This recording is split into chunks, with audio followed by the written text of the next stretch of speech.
Hi, friends. Welcome to Girls' Night. If you've been feeling disconnected lately, like everyone else has their group of best friends and somehow you just don't, I want you to know you're not alone. And also, this episode is for you. The thing is that for some of us, it's that we used to have our people and things have changed. For others, it's that we've never quite had the kind of friendships that feel like home. And the ache of that has become impossible to ignore. There are so many reasons this happens, but here are just a few that I hear most often, and maybe one of them will sound a little bit like you. So you love your single friends, but they are still doing late night dinners while you're home putting your littles to bed. Or maybe you love your mom friends, but every time they start talking about preschool enrollment, you quietly scroll under the table because you're just not there yet. You adore them, but your lives just don't line up the way they used to. Or maybe your group chat used to buzz all day and now it's gone quiet. One friend moved, another got married, another started grad school. The rhythm you all had, coffee dates, movie nights, spontaneous shopping runs, it just dissolved. You still care about each other, but it's not what it once was. And you catch yourself thinking, I really thought we'd be friends forever. Or maybe your faith changed.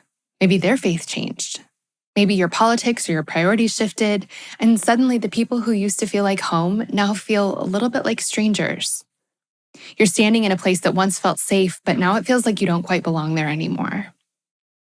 Or maybe you're realizing that they're not quite as good of friends as you always thought they were. Maybe you're the only one reaching out, planning things, investing in the friendship. It feels like a one-way street. Or maybe every time you leave after spending time with them, you feel worse about yourself instead of better. And you're starting to wonder if that's normal and also if there's another option. Or maybe, like me, you've moved across the country, across the world, or even just across town. And every errand, every grocery aisle, every school drop-off reminds you, these aren't my people yet. That was me when we moved to Spain last year. And luckily, I had my best friend here with me. But this year, I'm here without her, and so I'm having to face the fact that I am an ocean away from my closest friends, and that if I want to have community again, I'm going to have to build it from scratch. However it's showing up for you, whether you've lost old friendships or you've never quite found ones that fit, the loneliness of that gap can feel huge. It can look like everyone else is connected, and you're somehow the only one still figuring it out.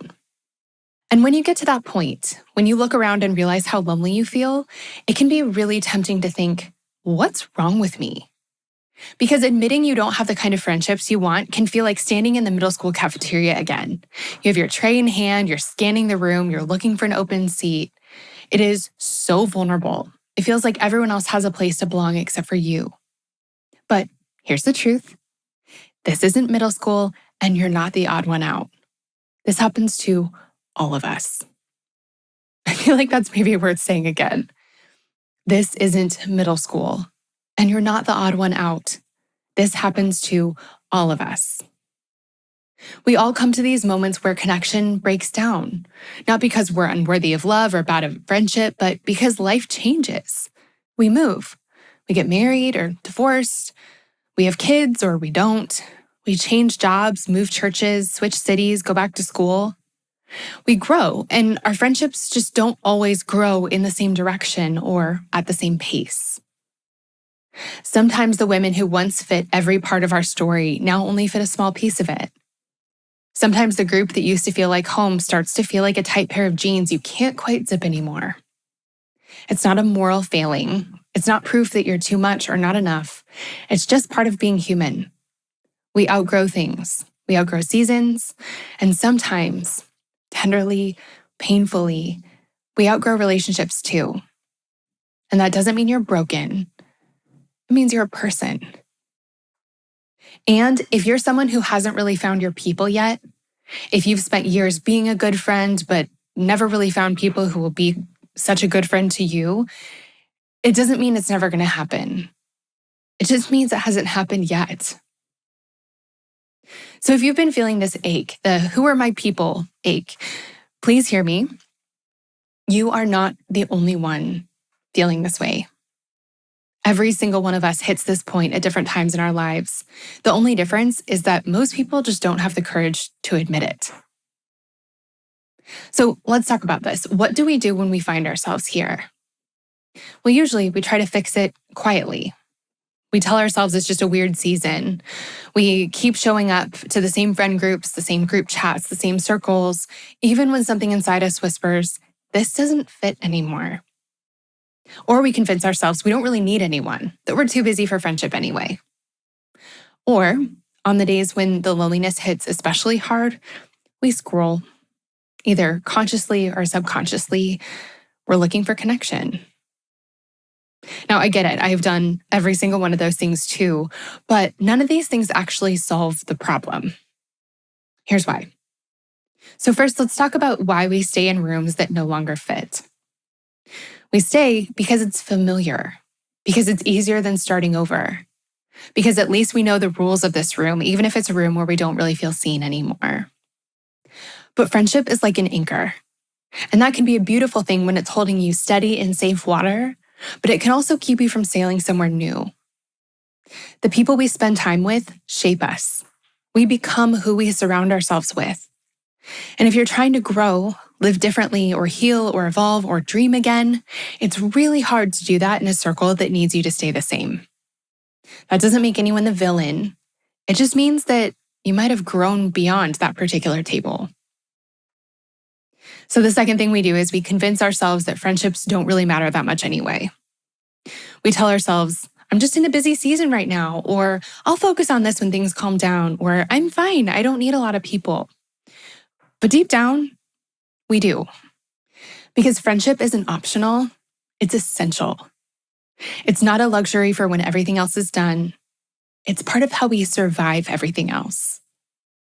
Even in seasons when we feel like we have nothing left to give, maybe even especially then, we need people to help us carry the load. People to remind us who we are when we've forgotten. People who will sit beside us and make the world feel just a little less heavy for an hour. And then the third thing I think we do when we realize we're disconnected is we scroll. This is something all of us do, right? We scroll through stories, DMs, posts, convincing ourselves that we're staying connected, but what we're actually doing is feeding on little bits of each other's lives. And it's comforting for a second, but it just never really satisfies. Social media is a great way to find friends, but it's a terrible way to have them. It's like eating cotton candy when what you really need is a meal. It looks like something, it tastes like something, but it disappears the moment you get it in your mouth, and it leaves you honestly feeling emptier than before. So if all of this doesn't work, staying in the wrong rooms, pretending we don't really care, or scrolling through strangers, what does work? Let's talk about that. But first, let's make a little pit stop on why friendship actually matters, the science of it, and the stakes. Here's the thing. What we're talking about here isn't just about wanting someone to grab coffee with or someone that you can text memes to on a bad day. Those things are great. But this is about more than that. What we're talking about is survival. Because life for women right now, it is a lot. We are holding entire universes together. We're raising kids, running businesses, building careers, keeping groceries stocked, checking in on parents, trying to pay for preschool and therapy at the same time, all while trying to remember who we are. We're navigating relationships, identity shifts, news cycles, and 1,000 different invisible responsibilities. And the stress of it weighs on us. It shows up in our bodies, in our sleep, in our health, in our hope. But here's what science keeps saying. Connection is medicine. People with meaningful relationships literally live longer. According to the US Surgeon General, a lack of social connection increases the risk of premature death in a way that's comparable to smoking up to 15 cigarettes a day.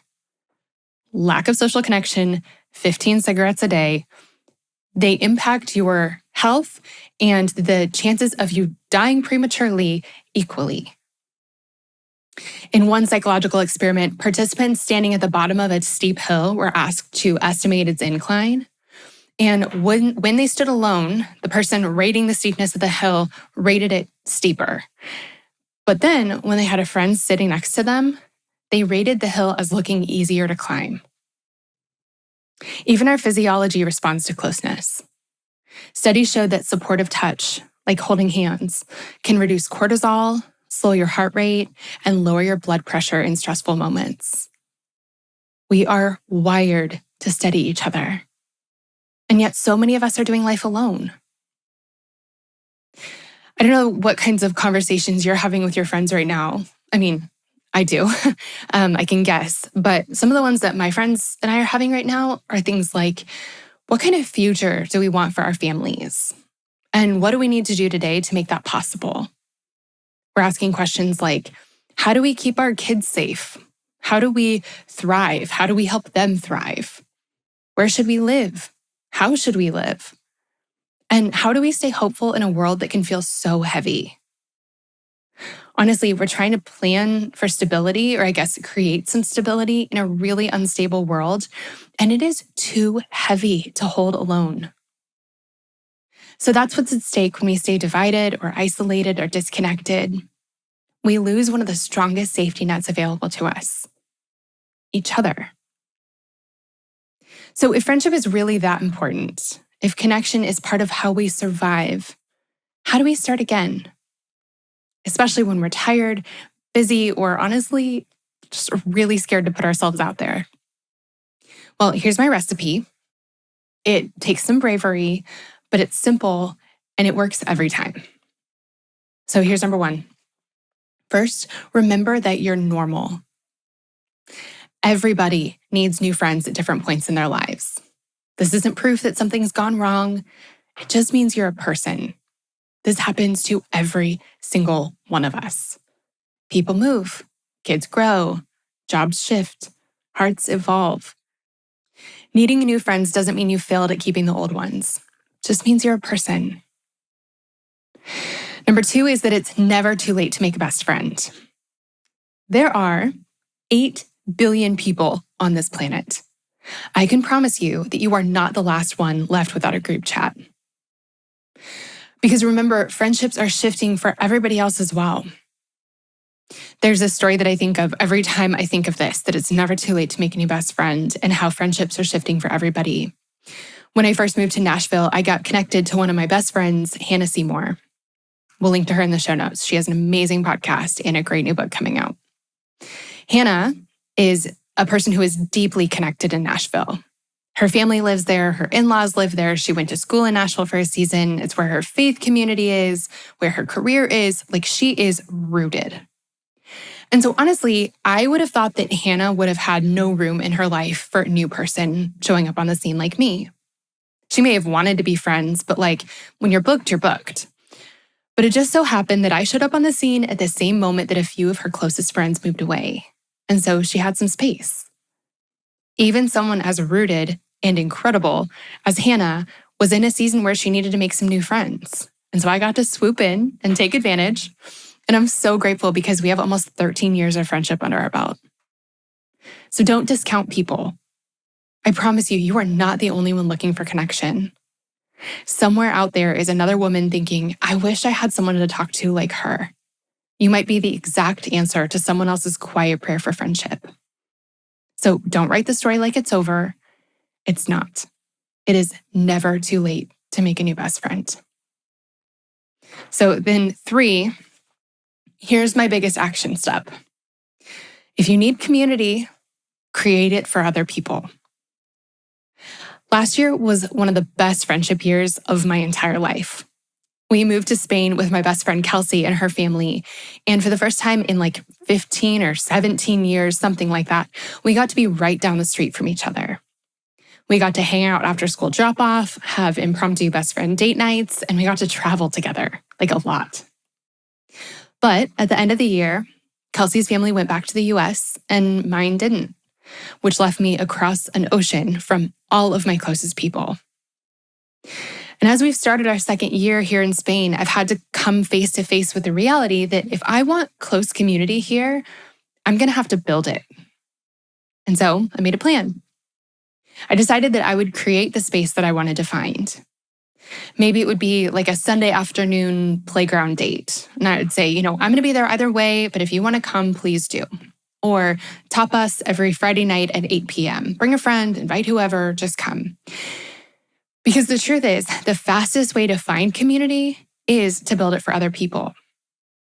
When you're the one who starts the group text or who sends the invite, who keeps showing up week after week, even when it's awkward at first, something beautiful starts to grow.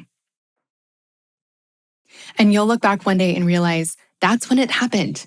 That's when I stopped feeling alone. It doesn't have to be big or fancy. Just find one thing that people might have in common with you. You're all moms of littles, or you're a woman in a particular field, or you're a person who just moved to town, or you're someone who loves books or hikes or coffee, and create a space for those people to gather. Make it regular, ask them to bring friends, and then just keep showing up until it works. People don't have to RSVP. You don't have to manage who's coming and who's not. Just pick a place where you will be week after week and tell people to come meet you there. And they will. It will work.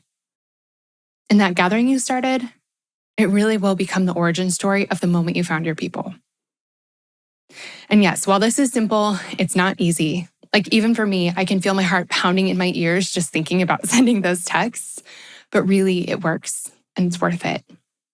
I want to tell you a story about why. So there's this thing that elephants apparently do that I can't stop thinking about. When a female elephant is giving birth, the other females in the herd form a circle around her, and they face outward, protecting her from danger, and they stomp and they trumpet, warning predators to stay back. They literally make this wall of strength around her. And then when the baby is finally born, the elephants all trumpet in celebration because a new life just made it safely into the world. Every time I think about that, I tear up because that circle of protection, that wall of sound, that celebration is what I think we were made to do for each other as women. We're meant to circle up when one of us is vulnerable, to defend, to protect, to cheer, to make sure she's safe enough to bring something new into the world, whether that's a baby, a dream, a calling, a fresh start, or a whole new version of herself. And yes, even if you don't have a circle like that yet, you can still start building one. You can be the first elephant who turns around, who faces outward, and who says, I'll stand guard for you. And little by little, other women will come stand beside you, and you'll build a circle together. Because friendship isn't just about having fun or finding someone who loves the same shows as you do. It's about survival. It's about strength. It's about knowing that when life gets hard, when you're giving birth to something new or fighting through something hard, you won't have to do it alone. That's what we're building when we reach out, when we invite, when we show up. We're building the kind of world where no woman has to stand in the middle of her hardest moment without a circle around her. So, if you've been lonely or scared to start or tired of trying, remember the elephants. Remember what they do for each other. And remember that you can start building that circle today. So before we wrap up, I want to leave you with just one piece of encouragement and a few next steps if you're craving that kind of circle in your own life right now. So just in case you need the reminder, I want you to know you are not broken. You are not behind. You're just between circles. It's never too late to make a new best friend. It's never too late to start over. And it's never too late to build the kind of circle that will stand around you when life gets hard and cheer as you bring something new into the world. Because that's what we're made for. We're made to steady each other, to remind each other that we're not alone, and to make life a little lighter, a little braver, and a little more beautiful together. So maybe today is the day you send that text. Maybe you start the group chat or plan the coffee date or show up at the event you almost talked yourself out of. It might feel small, but it really could be the start of something sacred. And if you're in a season of big transition, and specifically if you're heading towards motherhood and feeling like you're doing it on your own, I want to invite you into my circle. My best friend Kelsey Kelsey, who I told you about, she's also a brilliant licensed therapist. She and I are hosting something called Motherhood Unfiltered. And it's a live series, this warm, honest space where we're talking about what this transition into motherhood really feels like. It's a great example of women circling up for each other, telling the truth, laughing, crying, learning together. And so if you're planning on getting pregnant sometime soon, if you're trying to get pregnant, if you're pregnant right now, we would love for you to pull up a chair. You can sign up at stephaniemaywilson.com/motherhood-unfiltered. And if you're listening to this after the series has ended, because we're only doing it for a couple more weeks, you can still walk with us through this season through our course, Becoming Mama. Because my goodness, talk about something that is too hard to do alone. The transition into motherhood is at the very top of that list for me. You don't have to try to figure it out by yourself. We would be honored to walk you through it. You can find more about the course at stephaniemaywilson.com/becomingmama. And then last thing, if this episode resonated with you, will you share it with a friend who might need it too? She's welcome anytime at our girls' nights. And as always, I've been saying this a lot lately, talk back to me. Please send me a DM or an email. Tell me what this brought up for you. I'd love to know what you're walking through, what you're learning, and how I can show up for you in this space. Because, of course, the best girls' nights aren't monologues, they're conversations. So, friends, circle up. You're not alone. And I will see you next week for another episode of Girls' Night.